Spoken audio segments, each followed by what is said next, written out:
Este palácio, cuja construção data provavelmente do fim do século XVII ou início do século XVIII, foi mandado construir pela rainha Dona Catarina de Bragança, a quando do seu regresso a Portugal, após a morte de seu marido Carlos II de Inglaterra.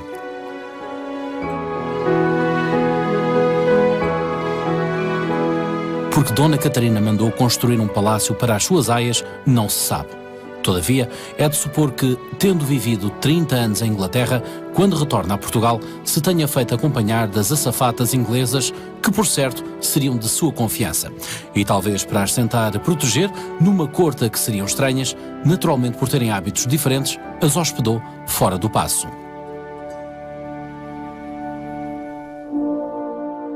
As azafatas não eram meras criadas, mas sim moças fidalgas que ajudavam a sua senhora a escolher as indumentárias, as joias e adereços que a ajudavam a vestir, enfim, a cuidar do seu aspecto.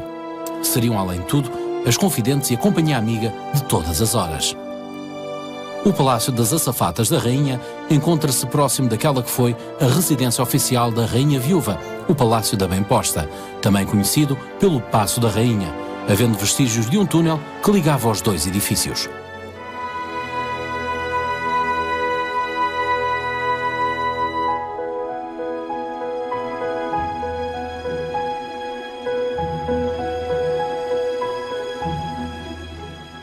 Ocupado hoje pela reitoria da Universidade Técnica de Lisboa, o Palácio das Azafatas encontra-se bem conservado e apresenta uma noção de escala e gosto característicos do barroco português setecentista, apesar das intervenções nos séculos XIX e XX. Para se entender esta mudança de preferência de forma, é importante focar um brevíssimo perfil de Dona Catarina de Bragança. Enquadrado na complexa conjuntura política que ditou seu casamento com Carlos II de Inglaterra e posterior regresso a Portugal, e considerar os aspectos mais significativos do edifício no contexto da arquitetura da corte portuguesa no início do século XVIII.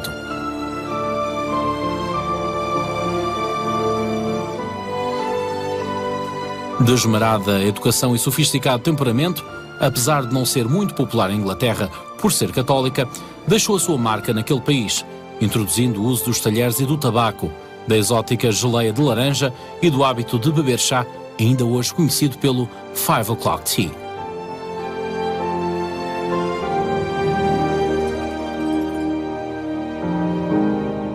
Naturalmente rodeada pelas aias da corte inglesa que a acompanharam no seu regresso a Portugal e também pelas damas portuguesas da sua corte, pareceu-lhe correto construir muito perto do seu paço um pequeno, mas requintado palácio para as suas azafatas. Com o decorrer dos anos, o palácio sofreu algumas alterações, sendo as mais significativas as realizadas após a sua aquisição pelo Dr. Alberto Centeno, nos finais do século XIX, de onde herdou o nome pelo qual é hoje conhecido, Palácio Centeno. Nessa altura, o proprietário, aproveitando a presença no nosso país do arquiteto, cenógrafo e aguarelista italiano Nicola Bigaglia, que então trabalhava no Teatro São Carlos, convidou-o para introduzir beneficiações e até algumas alterações que se podem verificar à direita da parte antiga que constitui o corpo central. No final do século XIX, um novo proprietário, António Centeno, um magnata da indústria do gás, da eletricidade, compra aos herdeiros das azafatas este palácio e vai transformá-lo completamente. Vai transformá-lo num palácio de aparato típico dos grandes magnatas da época.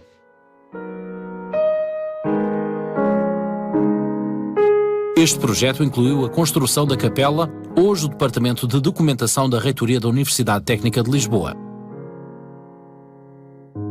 A capela, não sendo hoje lugar de culto, revela bem a formalidade religiosa, sendo curiosa a incidência da luz natural sobre o local onde estaria colocado o altar.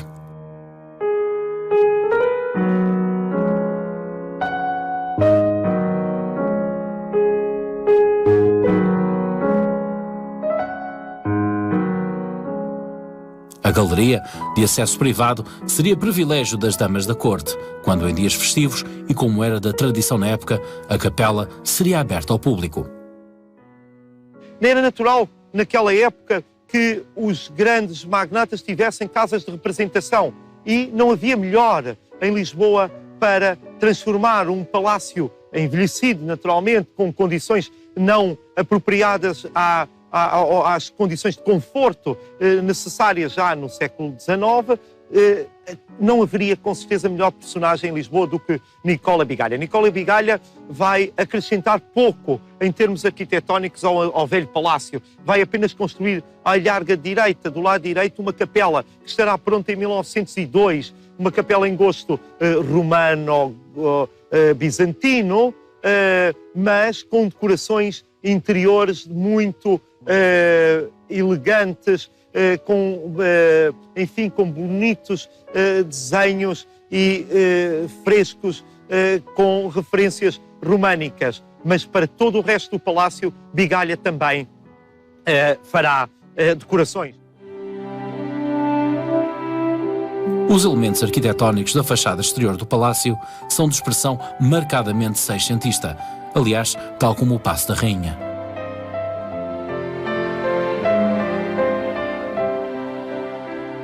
Compreende 2 andares divididos por um friso ao nível da soleira das varandas da sacada do andar nobre.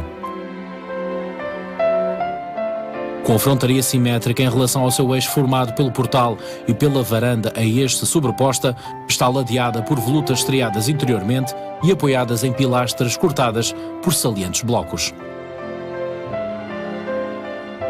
A varanda tem balaústres de pedra e culmina num frontão ornamentado por golfinhos, rematado por um leque de plumas, de onde pendem festões com volutas encimadas por anjos.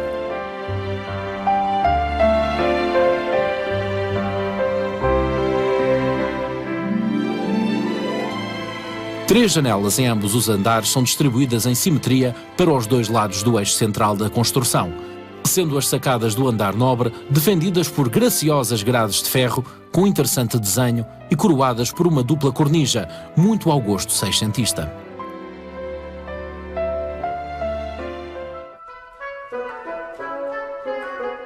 Formando um semicírculo, as traseiras do palácio dão para o jardim, que, sem grandiosidade observada noutros palácios, convida à reflexão e proporciona alguma frescura e, certamente, agradáveis aromas aos seus visitantes. Das janelas desta fachada pode contemplar-se uma bela vista sobre a cidade.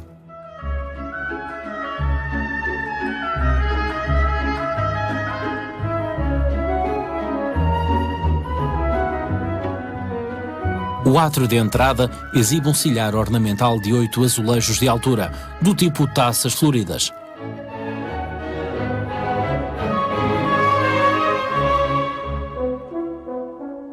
Na sala contígua, o silhar é de 9 azulejos e apresenta cestos ladeados de golfinhos.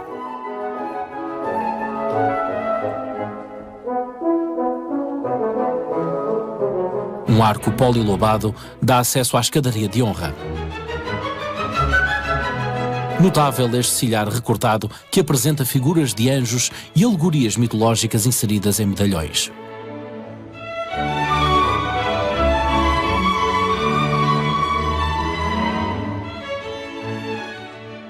Bigalha fará também uma recomposição da escadaria, embora tenha belíssimos azulejos do século XVIII ao longo da escadaria. A questão da iluminação da entrada da luz é trabalhada por Bigalha. Também ele trabalhará na gradaria, nas grades que envolvem o palácio pelo lado exterior e dá-lhe, naturalmente, o aspecto que um grande magnata desejava ter no seu palácio, um aspecto palaciano de bom gosto e de grandiosidade. Com certeza que António Centeno ficou satisfeito com o trabalho do arquiteto Nicola Bigalha.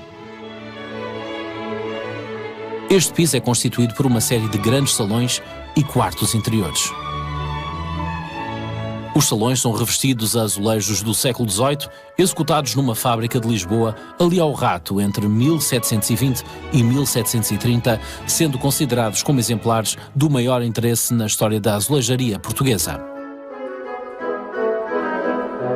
Com diferentes características entre si, este material tornou-se um elemento de construção divulgado em diferentes países, assumindo-se em Portugal como um importante suporte para a expressão artística nacional ao longo de mais de 5 séculos, onde o azulejo se transcende para algo mais do que um simples elemento decorativo de pouco valor intrínseco.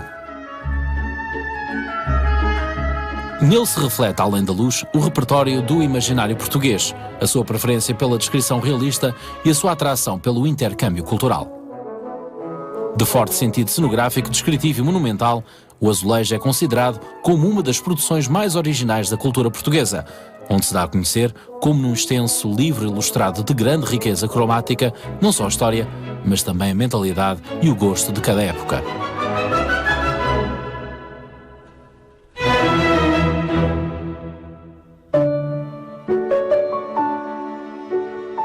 Os tetos das salas são decorados com pinturas de grande delicadeza, de cunho marcadamente novecentista, atribuídos a Nicola Bigaglia, sugerindo cenários de um teatro.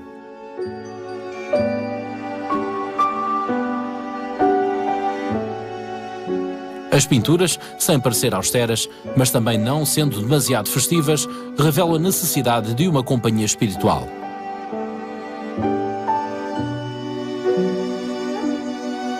Cenas da vida da deusa da caça Diana figuram no centro ciliar desta sala. A partir do último quartel do século XVII e durante quase 50 anos, importaram-se dos Países Baixos conjuntos monumentais de azulejos. A superioridade técnica dos azulejos holandeses, bem como a sua pintura azul, citando a porcelana da China, foram do agrado do público português. Para este sucesso contribuiu o esforço de aproximação ao nosso gosto na realização de conjuntos monumentais.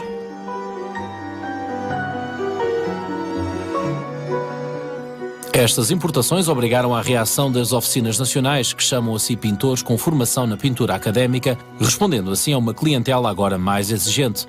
E perante os novos azulejos portugueses, assistiu-se ao abandono natural das importações, datando da última grande encomenda em 1715.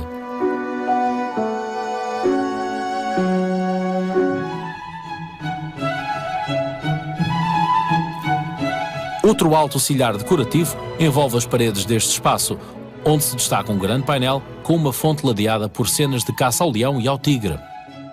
Entre as duas portas é ainda a caça, o motivo inspirador, desta feita ao javali, com cerco de rede.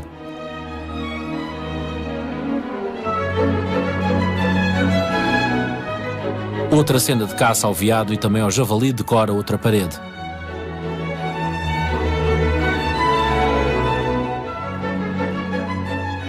Entre janelas, um painel exibindo de um grupo de amazonas e cavaleiros apresentados de costas. Este motivo deve ter tido grande aceitação na altura, dado que se pode observar noutros palácios.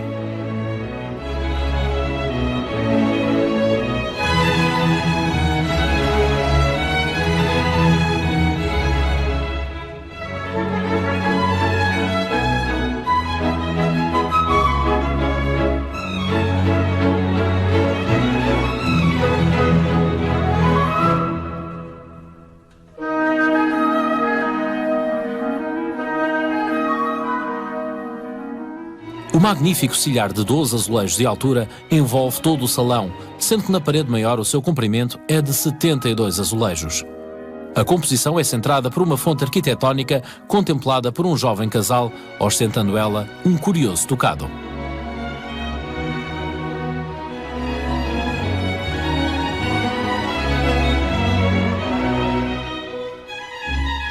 Nos extremos, os 4 elementos. A água, aqui simbolicamente representada por uma figura feminina que é transportada num carro tirado por golfinhos.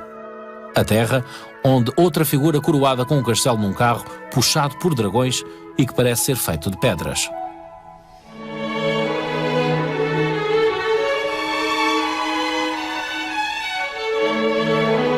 Nos lados das portas, 4 painéis de 16 azulejos de altura, podemos apreciar outras alegorias, como um carro puxado por cavalos e que representa o continente europeu. A Ásia, num carro tirado por camelos, outro por elefantes,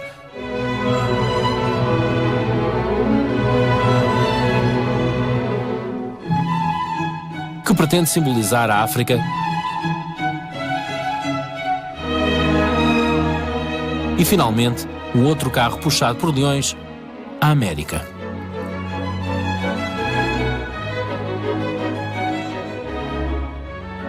Entre as janelas, com 3 azulejos de alto, 2 idênticos painéis mostram um carro puxado por águias, o ar.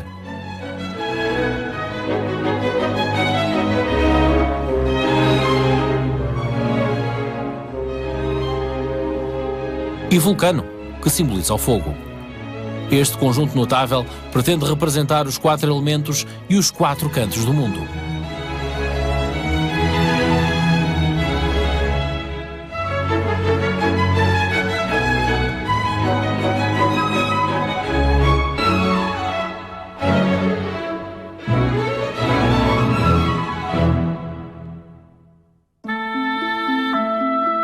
São 5 os painéis que constituem o conjunto de azulejos, que representam cenas mitológicas.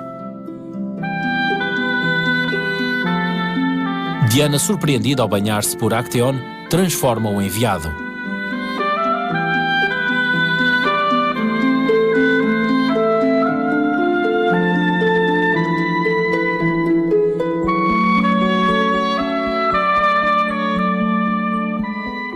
Europa, filha de Agénor, é raptada por Júpiter, que se transformou em touro de cor branca.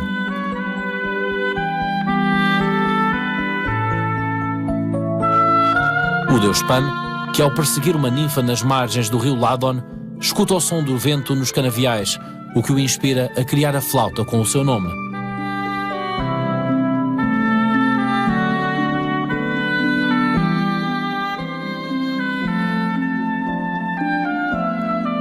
Daphne é transformada em loureiro, a sua árvore preferida ao ser perseguida por Apolo. Júpiter, oculto por uma nuvem, persegue Io ante a vigilância de Juno.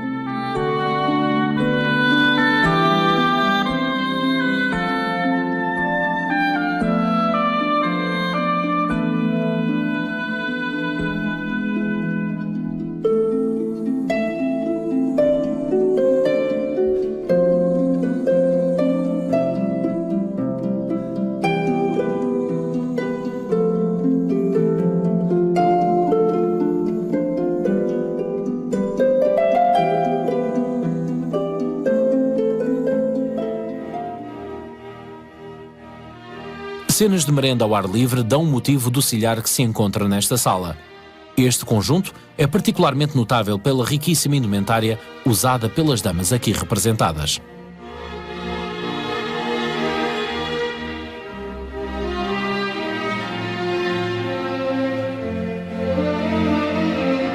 Quando hoje se circula pelo interior do palácio, sentimos o ambiente marcadamente feminino que ao tempo aqui se vivia.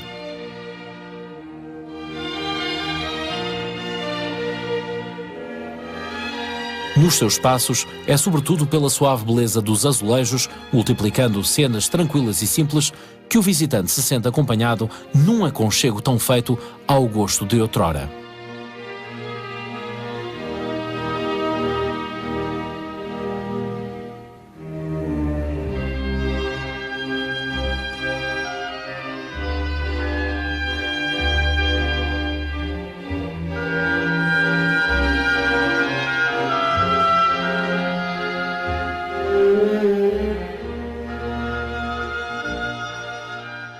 Em resumo, trata-se de uma decoração eclética, com variedíssimos gostos, com salas de várias tipologias, mas era isso que em toda a Europa da época, em todo o mundo, se fazia então. Os gostos iam mudando conforme as salas. Podíamos no mesmo palácio visitar várias épocas, desde o Renascimento aos estilos Luís XV, Luís XVI, ou nas capelas, nomeadamente nas capelas, um gosto romano ou bizantino, como se chamava na época. É o caso do Palácio Centeno, é um caso exemplar dessa intervenção. Sem possuir a monumentalidade de outras construções senhoriais, o Palácio Centeno representa bem o gosto requintado da sua primitiva proprietária e contou com criteriosas modificações que não alteraram substancialmente as suas características residenciais.